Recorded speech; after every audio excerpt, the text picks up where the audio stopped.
hapësirë informative të mesditës do të ecim menjëherë me disa prej ngjarjeve kryesore. Një pallat 5 katësh në lagjen 13 të Durrësit, i cili është konstatuar i pabanueshëm nga grupet e inspektimit, do të shembet me shpërthim të komanduar. Leonida Musaj ndodhet në vend ngjarje, ne do të kemi një komunikim të drejtë për drejtë me të. Leonida, përshëndes, çfarë po ndodh aty?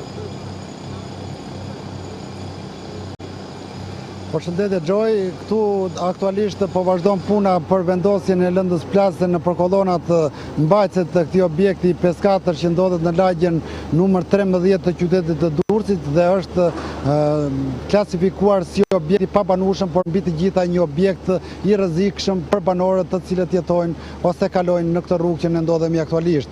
Bëhet fjalë për lagjen numër 13 të qytetit të Durrësit ose lagja e njohur ndryshe si zona e plazhit. Është një objekt 5 katësh i cili është shëmbur si pasojë e tërmetit të fuqishëm të datës 26 nëntor. Siç e shohim nga pamjet që përcjellim aktualisht, kolonat mbajtëse të këtij objekti janë të dëmtuara totalisht dhe është objekt i cili është shpallur objekt i rrezikshëm.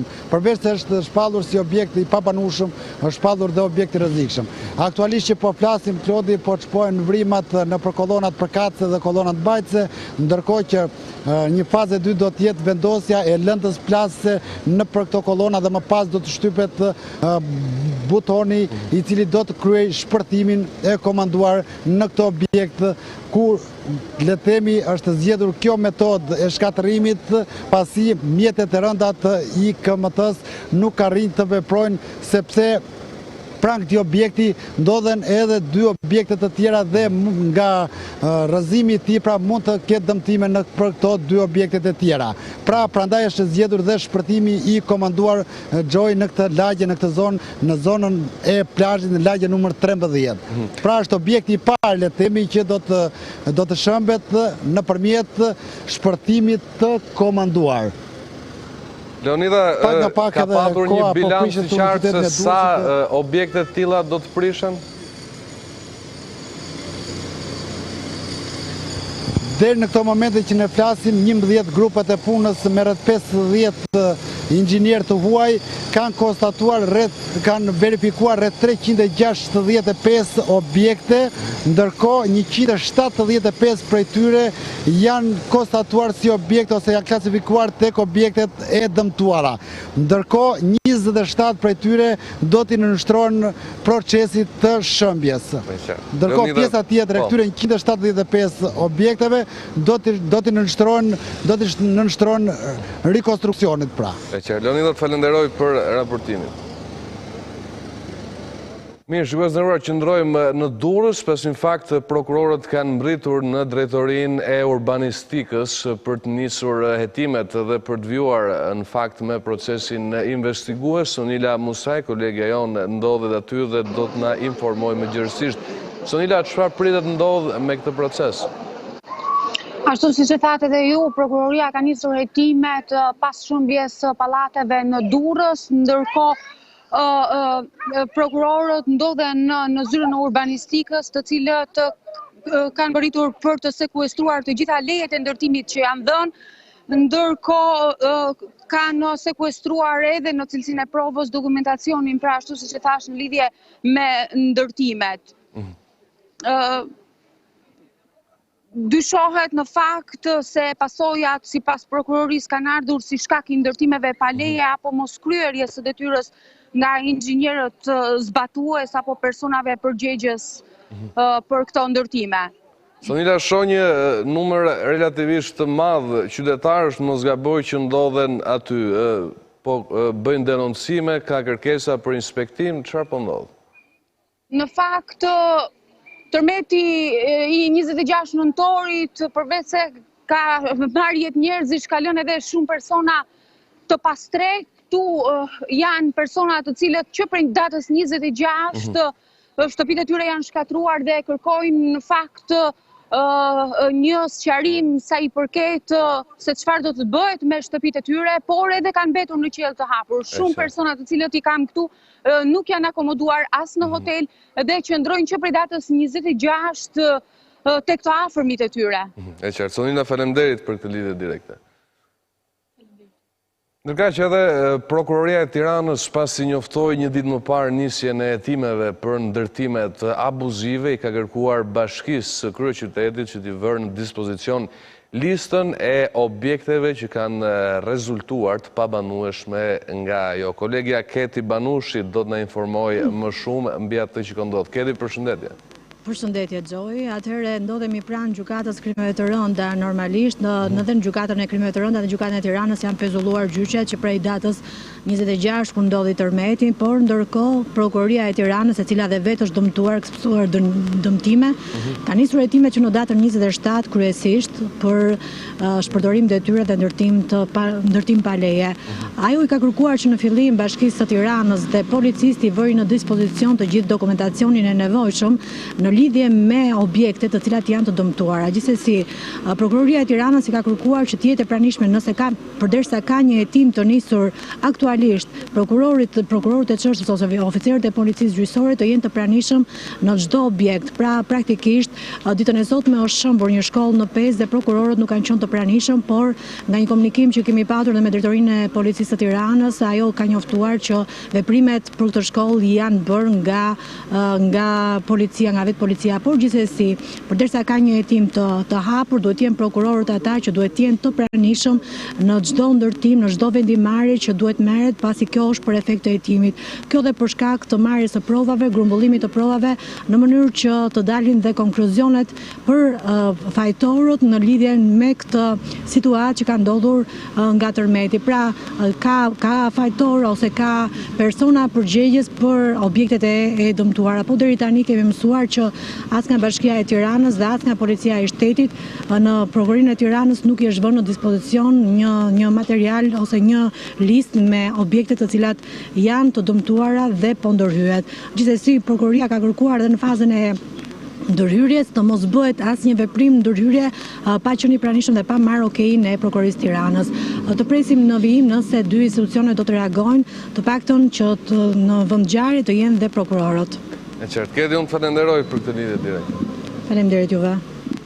Mirë, shikues në orë, do të ecim më tej. Kryeministri Edi Rama i ka paralajmëruar sërish ndërtuesit që të mos i shmangen përgjegjësisë me shpresën se do të dalin pa u lagur. Rama ju përgjigj edhe opozitës duke e cilësuar gajasje, veçanërisht pikën e 3 të paketës të propozuar nga ajo. Jashtër ishte edhe me drejtuesit e njësive vendore, të cilve u tha se nuk do të ketë asnjë shpenzim për makinën vitin e ardhshëm, duke ju sugjeruar të lëvizin në qoftë edhe me kal. Pas paralajmërimit për të riparuar pallatet e dëmtuara, kryeministri Rama tha se është kontaktuar nga disa prej ndërtuesve, një pjesë të cilëve i kanë deklaruar se kanë falimentuar. Por kjo pjesë duket se nuk i intereson kreut të qeverisë, që u sugjeron të shesin shtëpit për të riparuar objektet. Ka përshtypje arsyetimi që ne jemi të falimentuar, të shesin shtëpitë e tyre, të shesin pasurinë e tyre, të marrin kredit, bëjnë çfarë duan, të vënë kolateral çka kanë, sepse besoj që në fund ditës liria është më e shtrenjtë se pasuria dhe jetët e njerëzve nuk i kthejmë dot më. Për të shmangur çdo shpenzim luksi, Rama kërkoi që të mos parashikohen blerje makinash apo rregullim zyrash. Madje u sugjeron kryebashkiakëve dhe administratorëve që nëse është e nevojshme të lëvizin edhe me kal. Kush do të jetë keq për makinë, të gjejë një kal, edhe nuk ka problem. Kryetar bashkish me kuaj do të ishin një inovacion ekologjik dhe sidomos kryetar njësish administrative me kuaj do të ishin të mirëseardhur në komunitet. Një përgjigje rezervoi edhe për opozitën që një ditë më parë publikoi planin me 3 pika se si mund të dilet nga kjo situatë. Opozita që pretendon të qeverisë vendin, jo vetëm që nuk ka pranuar ende të ulet në tryezë për të diskutuar gjëra, ne jemi gati të diskutojmë të gjitha idetë tona, të ballafaqojmë idetë e tyre dhe në rast se idetë e tyre janë më të mira se tona, do marrim idetë e tyre pa diskutim, sepse këtu s'është më fare një situatë ku do ngritemi se kush e ka idenë më të bukur. Sa i përket banorëve që janë pa shtëpi, Rama tha se është parashikuar që të ndërtohen lagje moderne në zonat e prekura. Partia Demokratike propozon anullimin e 10 tenderave me vlerë $150 milion, të cilat duhet përdoren për të përballuar emergjencën pas tërmetit. Kreu i PD-s ka paraqitur një propozim me 3 pika ku parashikohet edhe angazhimi i 500 inxhinierëve. Partia Demokratike ka paraqitur një plan me 3 pika për përballimin e situatës pas tërmetit. Së pari, ajo kërkon angazhimin e 500 inxhinierëve që sipas Elis Blu kanë shprehur dëshirën për të kontribuar vullnetarisht. Së dyti, vlerësimi me urgjencë i dëmeve. Si pikë e tretë, është gjetja e burimeve financiare që për Partinë Demokratike zgjidhen duke anuluar 10 tendera me një vlerë prej $150 milion. Bupqi ka qenë ndalesa radhës e kryetarit të Partisë Demokratike Lulzim Basha. Gjatë bisedave me qytetarët, ai ka ngritur shqetësimin për një reagim të vonuar të shtetit.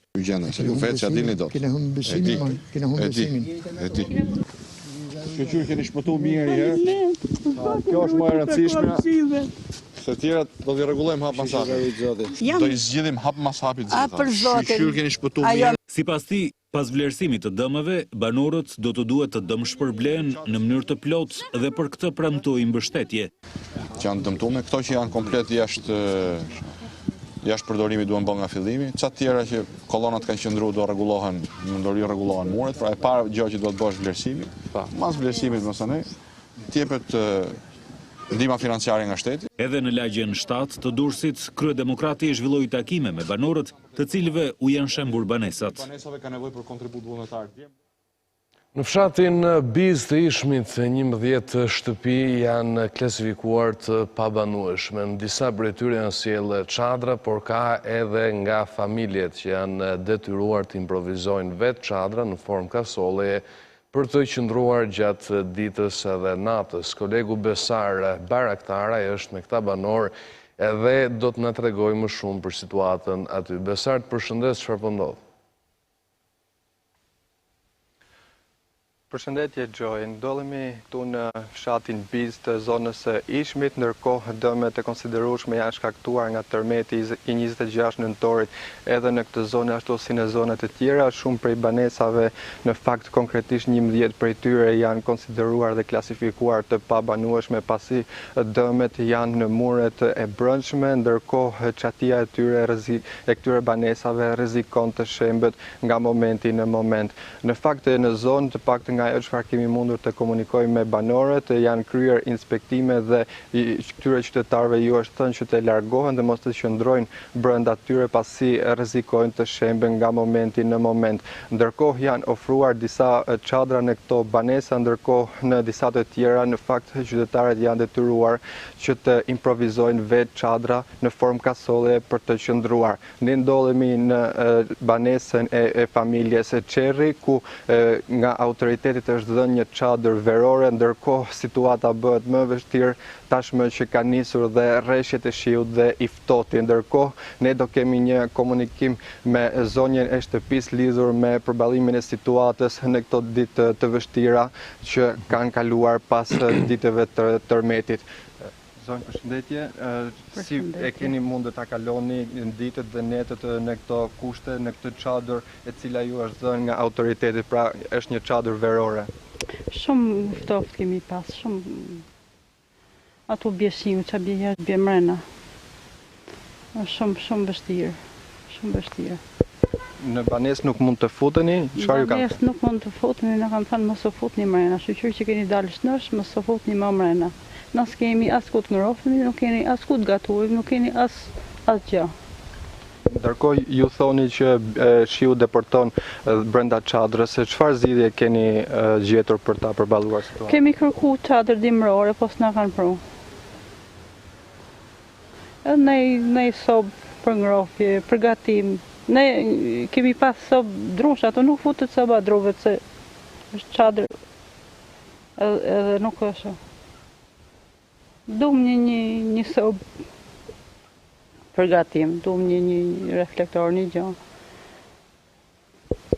Po patën mundësime na një mund shteti, edhe me shpinë. Jemi jashtë, nuk kalohet kështu. Ne jemi pensionista, jenë të smund. Burrin e kam invalid prej 40 vitesh, invalid pune. Asnjë nimë s'na kanë dhënë. Okej, faleminderit. Gjoj, kjo është edhe deklarata e zonjës e cila kërkon ndihmë në fakt të paktën ju sigurohet një çadër dimërore për të përballuar të ftohtin dhe rreshtet e shiut, të cilat ka nisur tashmë dhe situata bëhet më e vështirë. Siç është rasti i kësaj banese, janë dhe 10 banesa të tjera në fakt në zonën ku ndodhemi, të cilët kërkojnë ndihmë nga autoritetet për të përballuar këtë situatë të vështirë.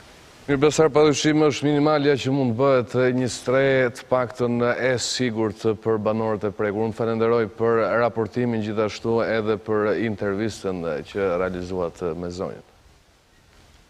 Faleminderit.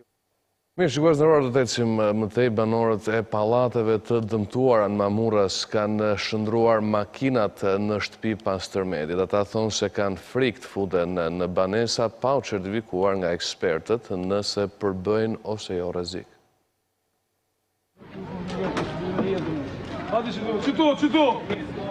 Makinat janë bërë stre prej ditësh e banorëve të 5 pallateve në qytetin e Mamurras si të dëmtuar nga tërmeti 26 nëntorit. Kam futur edhe kum shit makinë time, i kam strehu, i kam grep edhe një çadër këtu, se këtu s'po vjen kush me vu dorë asnjëri. I bëj thirrje Edi Ramës, lutem shumë, vetë dorëm këtë popull. Banorët thonë se i kalojnë netët aty pasi askush deri tani nuk u ka shkuar për t'u thënë nëse mund të qëndrojnë brenda banesave. Zgjedhja jonë është që të na vinë eksperta nga Tirana, nuk i du fare me i pat laçit se laçi pishin, nuk na dhanë zgjidhje. Kanë thënë do vinë ekspert për këtë punë që të tashojnë ku e ka dëmtimin, a e ka tulla, e ka rana, ka themelja, e ka, po faktikisht ky pallat duket që është amortizuar. Edhe para tërmetit banorët thonë se kanë pasur jetë të vështirë, ndaj tashmë kërkojnë ndihmë për të kapërcyer këtë sfidë të re. Kush tjetër me opozit, me lekëndor, me eshun, krejt mo, kryetar këshilli, kryetar bashkie, prefektura, kryeministri, krejt të vinë, unë t'i jap shilcin tim, të rrinë një natë mrena ato me kalamajt e vet. Unë kam përshku me një gjithë jetën në fshathyre ku të më lënë ato. Pallatet e dëmtuara në Mamurras janë ndërtuar kryesisht para viteve 90 dhe siç tregojnë pamjet, kanë pësuar dëmtime të dukshme, por për rrezikshmërinë e tyre pritet fjala e ekspertëve. Të gjitha projektet e investimeve do të alokohen në kuadër të paketës rindërtimit nga tërmeti, edhe pse nuk ka një faturë konkrete, Ministri e Financave deklaroi se do të rishikojnë buxhetin, por ndërkaq që do të ecim me një tjetër zhvillim, do të shohim çfarë ndodh konkretisht me qytetarët, shumë prej banorëve të prekur nga tërmeti shkatrues që goditi Shqipërinë ende nuk e dinë se çfarë do të bëhet me jetën e tyre. Disa jetojnë në çadra dhe të tjerë në hotele dhe makina. Por familja e Bajram Jangozit në Thuman jeton në stallën e lopëve në mungesë të vëmendjes nga shteti.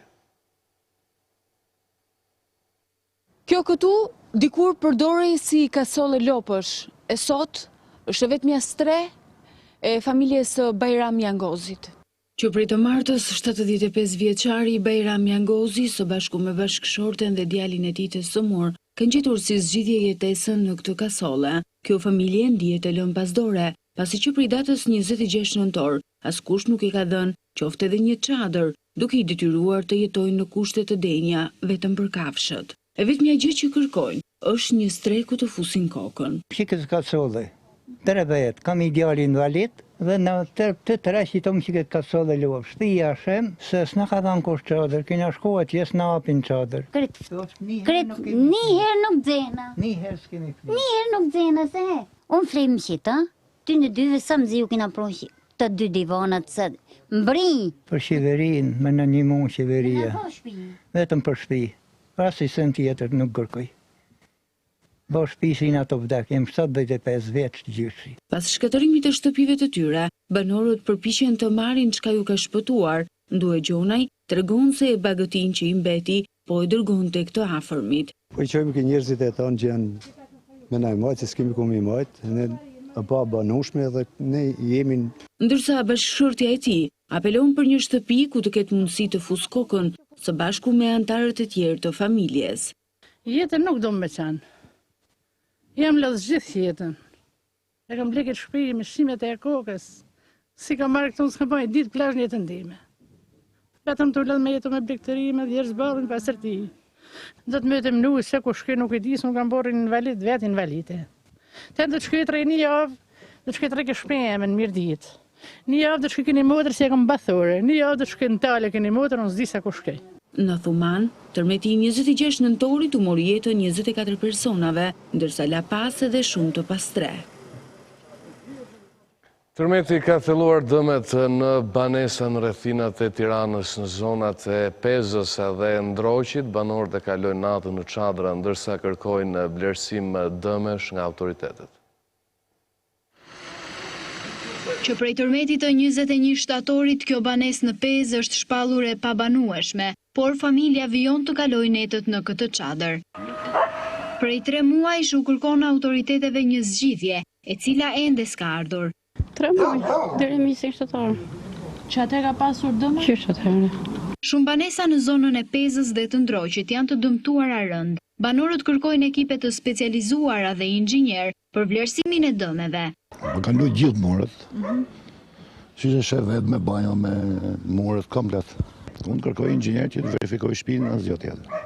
A është e banueshme apo është e pabanueshme? Por ka edhe nga ata që nuk mund ta lënë shtëpinë e tyre. Aty do rri, aty do të vdes. Ne të mëzoj. S'kam free fight, ne të mëzoj. I mësu për këtu edhe ku të shkoj? S'kam ku shkoj.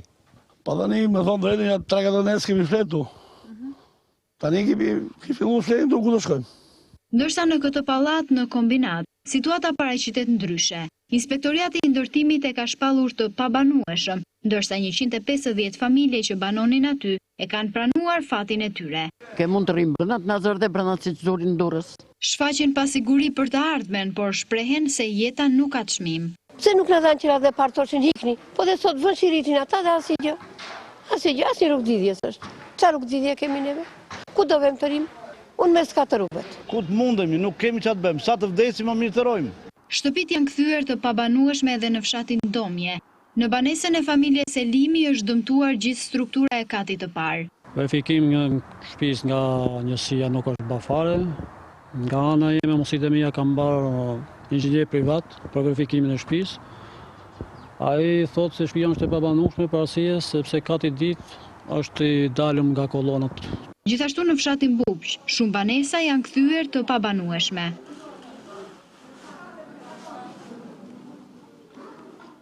Në zonat periferike, dëmet që shkaktoi tërmeti i 26 nëntorit ju mbi vendosën atyre të tërmetit të 21 shtatorit, çka ka shkaktuar frikë tek banorët. Nxënësit e shkollave të mesme shqiptare nuk po arrin të avancojnë në renditjen globale, duke bërë të nevojshme ndërmarrjen e reformave të reja në arsim. Shqipëria listohet në vendin e 61 nga afro 80 vendet marra në studim për vitin 2018. Niveli i arsimit shqiptar sërish është vlerësuar mesatar apo deri fillestar në renditje ndërkombëtare. Programi për vlerësimin ndërkombëtar të nxënësve i njohur si PISA e liston Shqipërinë në vendin e 61 nga 79 të marrë në studim vitin e kaluar. Krahasuar me testimin e vitit 2015, renditja është përkeqësuar me 10 vende, megjithse numri i shteteve të hulumtuara është më i lartë.